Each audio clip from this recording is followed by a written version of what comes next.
Folks, today's tale takes us deep into Gotham's shadows, where chaos reigns and the Bat is king.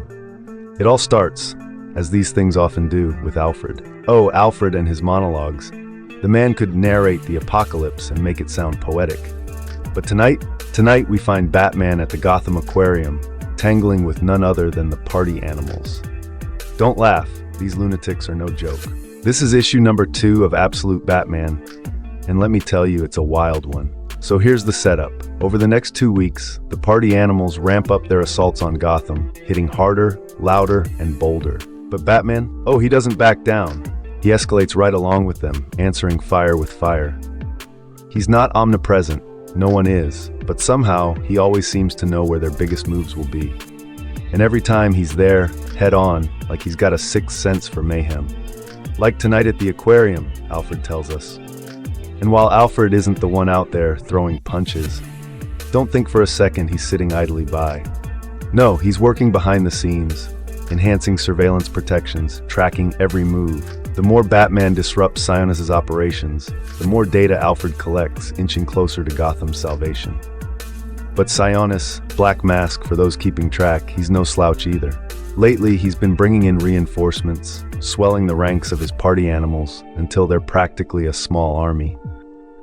And here's Alfred again, reflecting on his Special Forces days.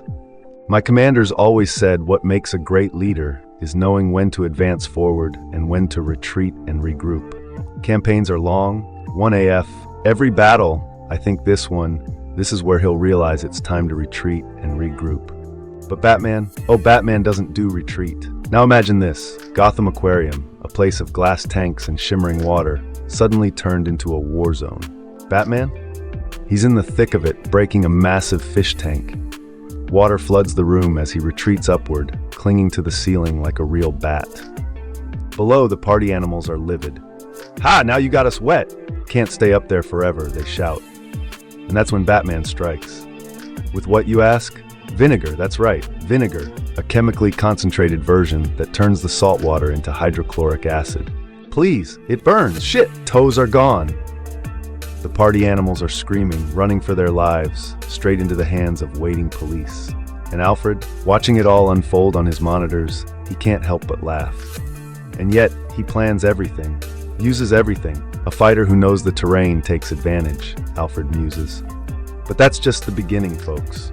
Alfred knows Batman has stash houses all over Gotham. Not one, not two, many. And while Alfred has only managed to locate a few, he's noticed something peculiar. He's plotted the locations on a map, and when the lines connect, the shape of a bat. You have to be kidding me, Alfred mutters, staring at his screen. Now here's the thing. When Batman isn't in the suit, his routine is tighter than a drum. Vanish, shadow, that's the man. No social calls, no family dinners. Not even his mother sees him these days. There's a rumor he meets with the Red Hood, some resistance group. But the truth? He's a man alone. The only break in routine comes when he visits Joseph Chill, his father's killer. What does he say? Alfred doesn't know. No audio, just visual. But whatever it is, Alfred admits, it only makes him like Batman more. And then comes the turn. Alfred's handler steps in, tells him to drop all protections on Batman. Says he's too volatile, too unpredictable. Alfred considers arguing, because let's face it, Batman's chaos has been a boon to his mission. But in the end, he complies. And the party animals, they pounce. They find one of Batman's hideouts in an empty high-rise. Alfred watches, imagining Bruce at the moment he realizes they've found him. Imagines the Bat muttering to himself, retreat and regroup, Batman. But that moment, it never comes. Instead, the roof of the building explodes in a fiery inferno. And that's when Alfred finally understands. Maybe that's what he is. All he is, one long advance forward. Then we leave Alfred's musings behind and switch over to Jim Gordon, Gotham's beleaguered mayor, sitting down for a chat with Harvey Bullock and his daughter Barbara Gordon. At first glance, it's just your typical conversation.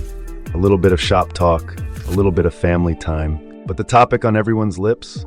Batman. That's right, they're discussing the push to go after the Dark Knight himself. And why, you ask? Well, Jim may be Gotham's mayor, but let's not sugarcoat it, the city's a mess. Crime rates are through the roof, worse than ever, and the rise of the party animals isn't helping his administration one bit. It's chaos out there. Even former Mayor Hill has something to say about it. Hill makes the damning observation that Gotham's citizens have lost faith in the police. And what happens when people lose faith in law enforcement? They turn to someone outside the law. And who's that someone? Oh, you guessed it, Batman. So now the Gotham City Police Department is laser-focused on capturing him. But that's not the only twist in this tale. Enter Martha Wayne. Yes, you heard me, folks, Martha Wayne. She's alive in this story, and her appearance throws a whole new layer of complexity into the mix. Martha and Jim, they go way back, old friends from a time long past, a world that seems almost unrecognizable now. Their conversation is steeped in nostalgia, a wistful reflection on how things have changed over the years. Now here's a juicy little tidbit. Jim tells Martha about the time he found Bruce Wayne in the Bat Sanctuary. Yep, you heard right. This was back when everything went down at the zoo, the infamous Bat attack. The bats didn't just swarm, they almost seemed to protect young Bruce. And that, my friends, was the seed that sprouted the legend of Batman. Jim asks how he's doing, and Martha's answer is heartbreaking in its simplicity. I don't really know, she says. When he was little, he would tell me everything. Now I don't know anything. We get a flashback here, a glimpse into the fractured bond between mother and son. Young Bruce, haunted by the loss of his father, distant and guarded, pushing people away. Even his friends who waited patiently outside, hoping to see him. But he'd yell at his mother, telling her to send them away. The weight of his grief, his anger, it was already shaping him into the man we know as Batman. And so the story winds us to a dimly lit room, thick with smoke and tension. The kind of place where friendships are forged, secrets are shared, and tragedies are set into motion. A poker game. At first glance, it's just a group of guys around a table, a seemingly innocuous scene. But peel back the layers, folks, and you'll find the unspoken ties that bind these men together, making it all the more devastating when some of them eventually fall to the dark side. Think The Fox and the Hound, but with capes and tragedy. You're already bracing for heartbreak, aren't you? Then Bruce Wayne steps into the room, casual as ever. But Bruce is never just Bruce, is he?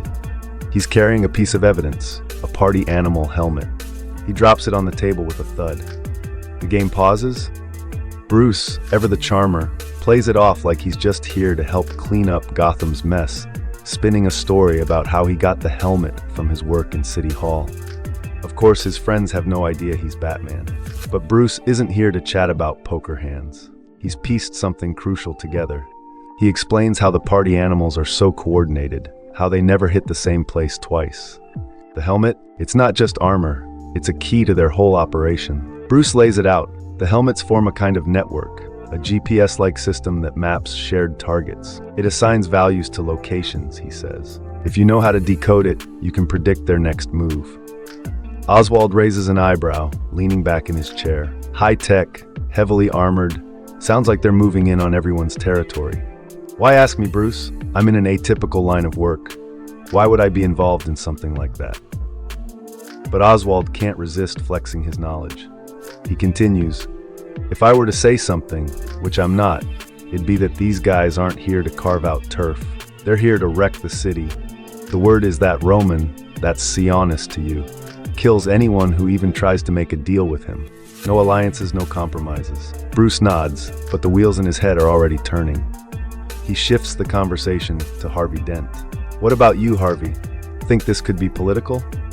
Maybe an attempt to discredit Jim Gordon or Hill. Harvey chuckles, shaking his head. Jim Gordon was struggling long before this circus rolled into town. Pulling off something this elaborate just to smear him would be overkill, literally and figuratively. He pauses, his voice growing more serious. If this is political, Bruce, it's bigger than just power. There's something else at play here. Bruce leans forward, eyes narrowing. What's a bigger motivator than power? And Harvey, with that sly grin of his, drops the line of the night, spoken like a true crime alley boy. Money, Bruce. The source, the chicken and the egg, both. You have power, you get money. You have money, you buy power. The only question is, which one comes first? It's a moment dripping with meaning, almost Enigma-esque in its riddle-like depth. But the game doesn't stop. Bruce, ever the gambler, throws down 3 aces, beating Harvey's 2 pair. Harvey leans back, smirking. A unless we're playing with jokers. And then he adds, with a tone that's sharp and deliberate, "Jokers are never welcome here, Bruce." And here's where the tension cranks up another notch, folks. It starts with Harvey Dent tossing out a little quip at Bruce. "I never should have let you in on the pot." Classic Harvey, deflecting with humor but packing it with undertones. Then he drops a tantalizing tidbit. "Look, I don't know if it has anything to do with the party animals, but from what I'm hearing in the halls, Mayor Hill's been swimming in capital. Like a lot. This guy I know, Haiti, works in Hill's office, says Hill's riding high on what he's calling his golden chest. Where's all this money coming from? No one knows, and no one, it seems, has the guts to ask. Nobody wants to flip that coin over and see what's on the other side," Harvey adds. But of course, you know who does want to flip that coin. Batman. So Bruce does what Bruce does best. Suiting up, he sneaks into Mayor Hill's office under the cover of darkness, sifting through files until he stumbles upon a cryptic label. Arc M. That phrase rings a bell, an arc, the kind of golden chest often referenced in myths and stories. But then bam! The moment Batman cracks it open, the mystery deepens. A video pops up on the screen, and who's on the other end? None other than the party animal's leader, smug and confident as ever. "So here's the thing," the leader says, practically dripping with malice. "We need to sit down and have a conversation. But there's a catch. I've already notified the Gotham City Police Department. Oh, and all my guys? They're surrounding this building. If you want to talk, you just have to survive long enough to do it." And folks, this is the moment. The moment where the tension peaks and the Dark Knight goes full throttle. Batman doesn't hesitate. He slides down the building, parkour style, dodging bullets and chaos until he hits the ground level. But waiting for him? Alfred. And not just any Alfred, serious business Alfred. The kind who stands his ground despite the swirling danger. Alfred's presence alone gives the scene gravity. Now, if you'll remember, Batman doesn't exactly have a spotless record of treating Alfred like a partner. Case in point, that last issue he snatched Alfred's gun and shot him with it. But here, Alfred commands attention. 30 seconds, Batman says.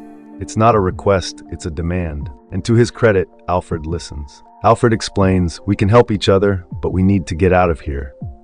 I've got a car out back unless you have something better."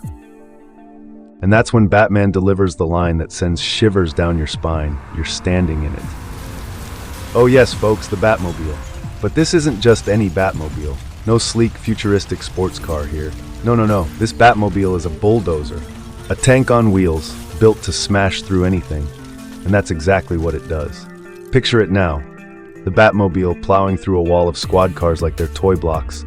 Debris flying, sirens wailing, and cops scrambling for cover. It's raw, it's brutal, and it's Batman at his most unstoppable. If Gotham wasn't paying attention before, they are now,